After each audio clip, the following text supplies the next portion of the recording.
በስመ አብ ወወልድ ወመንፈስ ቅዱስ አሐዱ አምላክ ዘላለም ሥላሴ ስቡሕ ወቅዱስ ዘሳረረ ኩሉ ዓለም በአሐቲ ቃል ወልዶ መድኅነ እንሰብክ መድኃኒት ልጁን እንሰብካለን። እንኳን ለዘመነ ስብከት ለመጀመሪያው ሰንበት በሰላም በጤና አደረሰን አደረሳችሁ። ዘመነ ስብከት ከታኅሳስ 7 ወይንም 13 የሚጀምር ሲሆን እስከ ታኅሳስ 28 ወይንም 29 ይታሰባል ይውላል። ከ13 በላይ አይወጣም፣ ከ7 በታች አይወርድም። ዘንድሮ በየወረዱ 7 ላይ ውሏል። 16ቱ ነቢያት፣ 4ቱ አበይት ነቢያት፣ 12ቱ ደቂቅ ነቢያት፣ አጠቃላይ 16ቱ ነቢያት ይወርዳል ይወለዳል ብለው የጌታን መምጣት አምልተው አስፍተው በትንቢት በትምህርት በማስተማር መስበካቸውን ቅድስት ቤተ ክርስቲያን እያሰበች ሰውን ለማዳን ወደ ምድር የመጣውን አምላክ የምትሰብክበት ወቅት በመሆኑ ይህም በማስመልከት ቅዱስ ያሬድ እንደ ወርቅ አንከብሎ እንደ ሸማ ጠቅልሎ ትንቢተ ነቢያትን፣ ሱባኤ ነቢያትን፣ ምሳሌ ነቢያትን እንዲህ ብሎ ይገልጧል። ወልዶ መድኅነ እንሰብክ ዘእምቅድመ ዓለም ሀሎ ዓለም ሳይፈጠር ዘመን ሳይቆጠር የነበረ ያለ ትናንት ቀዳማዊ ያለ ዛሬ ማዕከላዊ ያለ ነገ ዳህራዊ አልፋ ኦሜጋ አህያ ቅድመ ዓለም የነበረ ሸራሃያ ዓለምን አሳልፎ የሚኖር ኤልሻዳይ አምላከ እስራኤል ቅዱስ እግዚአብሔር ሀሌ ቅድመ ዓለም የነበረ ሉያ ዓለምን አሳልፎ የሚኖር ማለት ነው። አኪለ ሰማዕት የሰማዕታት አኪል አኪሎሙ አንተ ለካህናት የተባለው መድኃኒት ልጁን እንሰብከ ሰያሜ ካህናትን የሚሾም ሊቀ ካህናት የሆነው መድኃኒት ልጁን እንሰብካለን። ወተስፋ የመነኮሳት ተስፋቸው የሆነው መድኃኒት ልጁን እንሰብካለን በማለት ቅዱስ ያሬድ ዘምሯል። ነቢያት ሰበክዎ ሰማዕተ ኮንዎ ፈኑ ዴከ ለወላዲ ብልዎ ነቢያት ሰበኩት ምስክርም ሆኑት ወላዲ አብን ተወላዲ ወልድን ላክልን አሉት። እንዲህ ብለው ሱባኤ ከቆጠሩት ትንቢት ከተነበዩት ምሳሌ ከመሰሉት አንዱ ነቢየ እግዚአብሔር ቅዱስ ዳዊት ፈኑ ዴከ ማርያም አዲነኒ ወባልሐኒ የማይብዙህ ወምእዴሆሙ ለደቂቀ ነኪር እለ ከንቶ ነበበ አፉሆሙ ከጽርሐ አርያም ልጅህን ላክ ከሲኦል ከገሃነም አድነን ልዩ ከሚሆኑ ከዲያብሎስ ከአጋንንት አድነን እለ ከንቶ ነበበ አፉሆሙ ወንጌል እንበለ ኦሪት ጥምቀት እንበለ ግዘት አትረባም አትጠቅምም እያሉ ያስተምራሉና መዝሙር 143 ቁጥር 7። እንግዲህ በአንደኛው ዲያቆንም በዚህ ዕለት የተነበበው የቅዱስ ጳውሎስ መልእክት ወደ ዕብራውያን ምዕራፍ 1 ቁጥር 1 ላይ በብዙ ነገር ወበብዙ መክፈልት አይደአ እግዚአብሔር ለአበዊነ በነቢያቱ ምትካት እግዚአብሔር በነቢያት አድሮ ለአባቶቻችን በምሳሌ በብዙ ኅብረ አምሳል በብዙ ኅብረ ትንቢት ተናገረ። ኅብረ ትንቢት ወነገርነኒ ከመ ሕፃን ወከመ ሥርው ዘውስተ ምድር ጽምኢት ምድር ዘኢሳይያስ ጽጌ አስተርአየ በውስተ ምድርነ ወናሁ ድንግል ትጸንስ ወትወልድ ወልደ ያለው ነው። ኅብረ አምሳል በመሶበ ወርቅ በተቋመ ወርቅ በማዕጠንተ ወርቅ በበትረ አሮን በበትረ ሙሴ በአምሳለ ሐመልማል ወነበልባል በአምሳለ ጸምር ወጠል በአምሳለ አንበሳ መፍርህ በአምሳለ ብእሲ መካህ በአምሳለ እብን ቅውም በዘመነ አበው በዘርህ የተባረኩ ኩሎም አሕዛበ ምድር በዘርህ የምድር አሕዛብ ሁሉ ይባረካሉ። በዘርህ የተባለው ኢየሱስ ክርስቶስ ነው። ዘፍጥረት 22:18 በዘመነ መሳፍንት ነቢይ ያነስ ለክሙ እማህዊክሙ ዘከማይ ወለቱ ስምዑ ከእናንተ መካከል እንደኔ ያለ ነቢይ ያስነሳላቸዋል እሱን ስሙት። ዘዳግም ምዕራፍ 18 ቁጥር 15 ሙሴ በሕግ የተናገረለት ማለት አንዱ ይሄ ነው። በዘመነ ነገሥት እስመ ፍሬ ከርስከ አነብብ በመንበርከ የሆድህን ፍሬ በዙፋንህ አኖራለሁ። ለጊዜው ለሰሎሞን ፍጻሜው በዳዊት ሀገር በዳዊት ከተማ በዳዊት ባህሪ ኢየሱስ ክርስቶስ እንደሚወለድ ሲገልጥ ነው። መዝሙር 132 ቁጥር 11 በዘመነ ካህናት መቅደስ ትታነጽ ከክርስቶስ ወእምዝ ትትመዘበር ትንቢተ ዳንኤል ምዕራፍ 4 ቁጥር 5 መቅደሰ ኦሪት ከክርስቶስ ትሰራለች። ከዛ በኋላ የሐዲስ ኪዳኗ አማናዊቷ መቅደስ የማትፈርሷ መቅደስ በክርስቶስ ደም ትሰራለች ማለት ነው። ወበዳህሪት ሰመዋዕል ነገርን ነበሉ ዘረሰይ ወራሴ 5500 ዘመን ከተፈጸመ በኋላ ግን በልጁ ሕልው ሆኖ ነገረን። በነቢያት ያናገረውን በልብ የመከረውን ለመፈጸም ሰው ሆነ ማለቱ ነው። እንግዲህ ስብከት ማለት ትምህርት ማለት ነው። ነቢያት የጌታን ሥጋዌ ማስተማራቸው የሚነገርበት ስለሆነ ጾሙም ጾመ ስብከት ይባላል። ጾመ ነቢያት ጾመ ገና ወይንም ጌና ይባላል። ጾመ መድኅነትም ይባላል። መርገመ ሥጋ መርገመ ነፍስ የጠፋበት ስለሆነ ጾመ ነቢያት መባሉ ነቢያት ስለጾሙት። እንግዲህ ወንጌሉም የዮሐንስ ወንጌል ምዕራፍ 1 ከ44 እስከ ፍጻሜ ድረስ ያለው ነው። ወበሳኒታ ፈቀደ ይሁር ገሊላ ይላል። በበነጋውም ወደ ገሊላ ይሄድ ዘንድ ወደደ።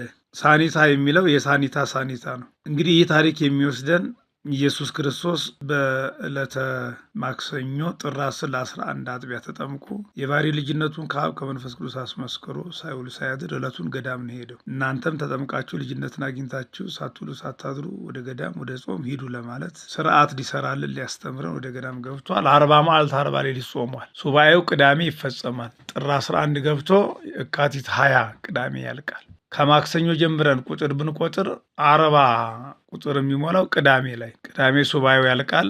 እሁድ ዮሐንስ መጥምቁ ዮሐንስ ወደሚያጠምቅበት የንስሐ ዝግጅት ጥምቀት ወደሚያጠምቅበት ወደሚያስተምርበት ይሄዳል።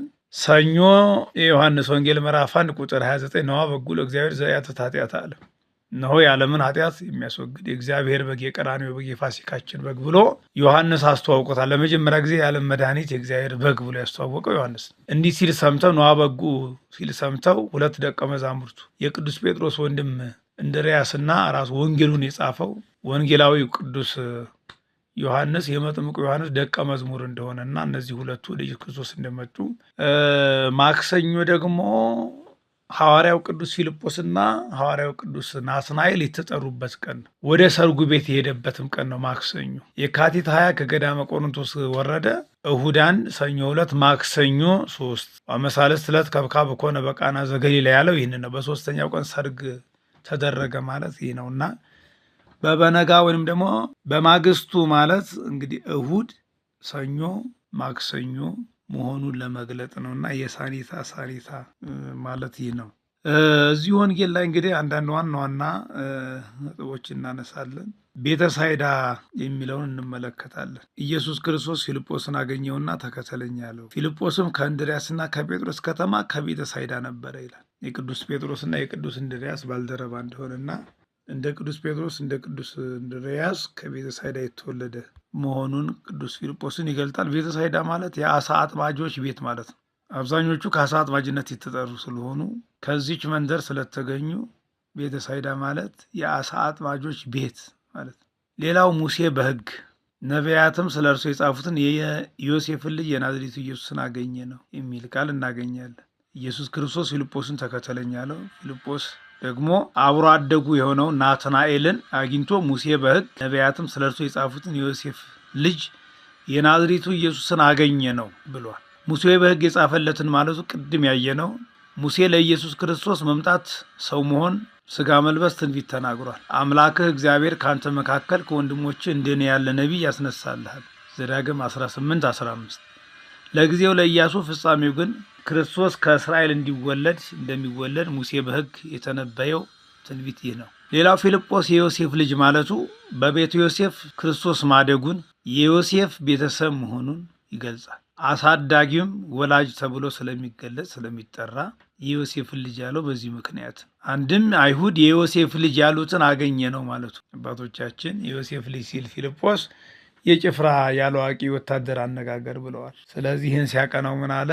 አይሁድ የዮሴፍ ልጅ ያሉትን የዮሴፍን ልጅ አገኘ ነው አለ እንጂ የዮሴፍ ልጅ አላለም ፊልጶስ ማለታቸው ነው። ሌላው ናዝሬትን እናያለን። የናዝሬቱ ኢየሱስ ነው ያለው። ናዝሬት ድንግል ማርያምና ዮሴፍ የኖሩባት ከተማ ናት። ኢየሱስ ክርስቶስም በናዝሬት ስላደገ ናዝራዊ ተብሏል። ተወልደ በቤተልሔም ወተሐጽነ በናዝሬት፣ ቅዱስ ያሬድ በቤተልሔም ተወለደ በናዝሬት አደገ ይላል። ለዚህም ነው በማቴዎስ ወንጌል ምዕራፍ 2 ቁጥር 23 ላይ ወተገይሰ ውስተ ደወለ ገሊላ ወበጽሖ ሀደረ ውስተ ብሔር እንተ ስማ ናዝሬት። የ3 ዓመት ከ6 ወር ስደቱ ሲያበቃ እናቱንና ሕፃኑን ይዘ ወደ እስራኤል ተመለስ ሲለው መልአኩ ገሊላ ደርሶ ናዝሬት ገብቶ ኖረ ይላል። ከመ ይብጽሕ ወይትፈጸም ዘተብለ በነቢይ ከመ ናዝራዊ ይሰመይ ወልደ ከመ ናዝራዊ ይሰመይ ወልደ ልጄ ናዝራዊ ይባል ዘንድ ናዝሬት ገብቶ ኖረ። በነቢያት የተነገረው ማለት ለጊዜው ሶሙሶን ናዝራዊ ተብሏል። እስመ ናዝራዊ ሐዲሱ ለእግዚአብሔር ብሎ ለውጡ አንብቦታልና ናዝራዊ ሶሙሶን ናዝራዊ ኢየሱስ ክርስቶስን ስለሚመስል በምን ይመስለዋል ካልን ሶሙሶን በተናቀ መንሰከ አድግ በአህያ መንጋጋ ጠላቶቹን አጥፍቶ ጌታችንም አይሁድ መናፍቃን በናቋት ሞቱ ሰራዊተ ዲያብሎስ አጋንንትን አጥፍቷልና ሶሙሶን በሕይወቱ ካጠፋቸው ጠላቶቹ በሞቱ ያጠፋቸው ጠላቶቹ ይበዛሉ። ጌታም በዕለተ ዓርብ ያጠፋቸው አጋንንት ይበዛሉና ስለዚህ ለጊዜው ናዝራዊ የተባለው ሶምሶን ፍጻሜው ግን ለኢየሱስ ክርስቶስ መሆኑን ይገልጣልና ናዝራዊ ተብሏል። ጲላጦስም በዕብራይስጥ፣ በሮማይስጥ፣ በጽር በሶስቱ ነገስታት ቋንቋ በመስቀሉ ላይ የጻፈው ይህንን ነው። ኢየሱስ ወጸሐፈ ጲላጦስ መጽሐፈ ወይብል መጽሐፉ ኢየሱስ ናዝራዊ ንጉሥ አይሁድ። ጲላጦስም መጽሐፍን ጻፈ። መጽሐፉም ኢየሱስ የአይሁድ ንጉሥ ናዝራዊ ኢየሱስ ብሎ መስቀሉ ላይ ጽፎታል። ናዝሬት እንግዲህ የገሊላ ከተማ ናት። ከገሊላ ባህር በስተምዕራብ 25 ኪሎ ሜትር ራቅ ብላ የምትገኝ ከተማ እንደሆነች ቅዱስ መጽሐፍ ይናገራል። ሌላው በዚህ ወንጌል ላይ ናትናኤል ወደ ኢየሱስ ክርስቶስ ሲመጣ ኢየሱስ ክርስቶስም እንዲህ ብሎ መስክሮለታል። በአማን እስራኤላዊ ዛልቦ ጽልሁት ሙስተልብ፣ ክዳት ተንኮል የሌለበት በእውነት እስራኤላዊ ሰው እነሆ ብሎ ዮሐንስ 1:48 በማቴዎስ 10:4 ላይ ወስምዖን ቀነናዊ 12 ሐዋርያትን ስም ዝርዝራቸውን ሲገልጽ ወስምዖን ቀነናዊ ብሎ ናትናኤልን ይገልጠዋል። ስለዚህ ስምዖን የናትናኤል ስም ነው። ስምዖን ያለው ናትናኤልን። ናትናኤል ማለት ውሁብ ሀብተ እግዚአብሔር ማለት፣ ቀነናዊ የቃና ሰው፣ ቀሬናዊ የቀራኒዮ ሰው፣ ቀናኢ ለሕግ አምላኩ ማለት፣ እስራኤላዊ ማለት አብርሃማዊ ያዕቆባዊ ማለቱ።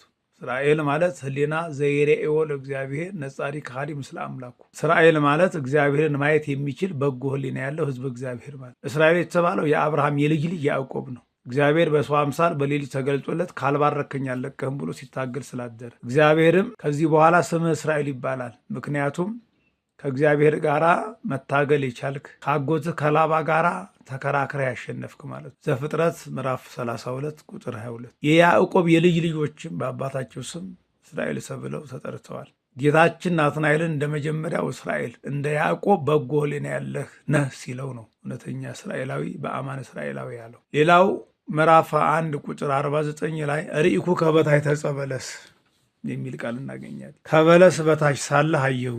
ናትናኤል ተንኮል የሌለበት በእውነት እስራኤላዊ ሊያስብለው የቻለው መልካም ስራ ከበለሷ በታች እንደሰራ እንረዳለን። ትርጓሜውን የተረጎሙ አባቶቻችን ናትናኤል ምሁረ ኦሪት ነው። ከበለስ በታች ተቀምጦ የተቆጠረው ሱባኤ ደረሰ፣ የተነገረው ትንቢት ቀረ እያለ ሲያወጣ ሲያወርድ ሲያሰላስል ይውል ያድር ነበረና ይህን ስራህን አውቅልሃለሁ ሲለው ነው ብለው ተርጉመዋል። በረከታቸው ይደርብ።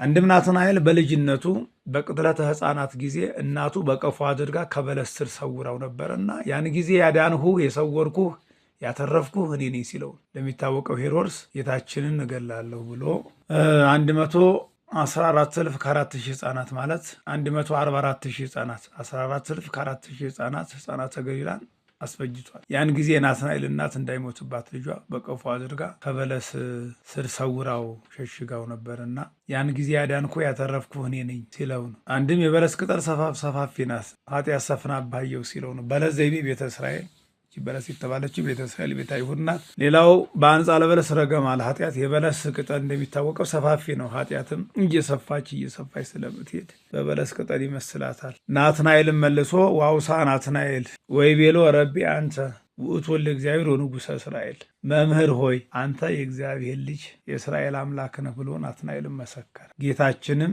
ከበለስ በታች አየሁ ስላልኩ አመንህን?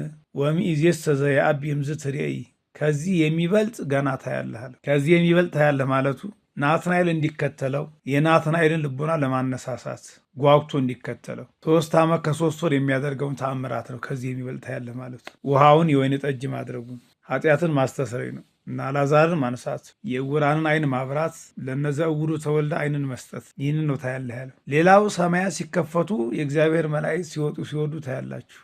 ዘይትረኃዋ ሰማያት ወመላእክተ እግዚአብሔር ያዕርጉ ይወርዱ ኀበ ወልደ እጓለ እመሕያው። እውነት እውነት እላችኋለሁ በናትናኤል በኩል ለሁላችንም ሲነግረን ሰማያት ሲከፈቱ የእግዚአብሔርም መላእክት በሰው ልጅ ላይ ሲወጡ ሲወርዱ ታያላችሁ። ይሄ ማለት በሰማይ መከፈት መዘጋት ኖሮበት አይደል። ደጅ በተከፈተ ጊዜ የውስጡ እንዲታይ ያልተገለጠ ሰማያዊ ምስጢር ሲገለጥ ታያላችሁ ማለቱ። የማቴዎስ ወንጌል ምዕራፍ 3 ላይ ወፂኦ እማይ ተርኅወ ሰማይ መጻ ቃልም ደመና ዘይብል ዝንቱ ውእቱ ወልደ ዘአፈቅር ሎቱ ስምዑ። ተጠምቆም ከውሃ ከወጣ በኋላ ሰማያት ተከፈቱ፣ ከደመናም ቃል መጣ እሱ ልጄ ነው ስሙት የሚል በአንተ ደስ ይለኛል የሚል መንፈስ ቅዱስ ወመጻ መንፈስ ቅዱስ በአምሳለ ርግብ ወነበረ ዲበ ርእሱ። መንፈስ ቅዱስም በርግብ አምሳል ወርዶ በራሱ ላይ ተቀመጠበት። የሰማይ መከፈት ማለት ይሄ ነው። መንፈስ ቅዱስ በርግብ አምሳል መውረዱን የሰማይ መከፈት ያለ። አብ በሰማይ በደመና ሆኖ እሱ ልጄ ነው እሱን ስሙት ለአንተ ደስ ይለኛል ማለቱ ነው። ስለዚህ ምስጢረ ሥላሴ ተገለጠ ሲል ሰማያዊ ምስጢር ምስጢረ ሥላሴ ያልታየው ያልተገለጠው ሰማያዊ ምስጢር ተገለጠ ሲል የሰማይ መከፈት ማለት ይሄ ነው።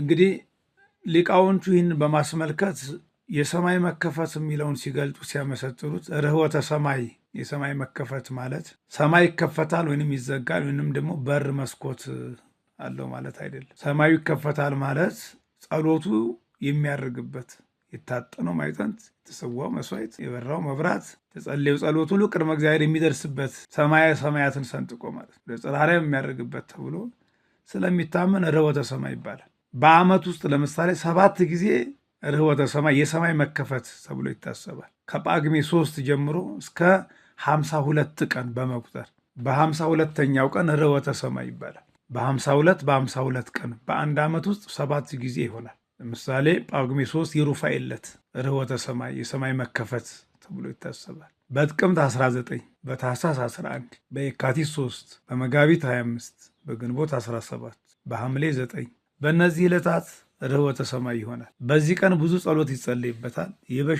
የበሽታ ፈውስ ለማግኘት ጸበል ይጠጣበታል። ከእግዚአብሔር ዘንድ በረከት ይገኝበታል። ይህንን ሁሉ ምስጢር ለመግለጽ ርኅወተ ሰማይ የሰማይ መከፈት ተብሎ ይነገራል። ለዛሬው ይብቃን። ሰላም እግዚአብሔር ከሁላችን ጋር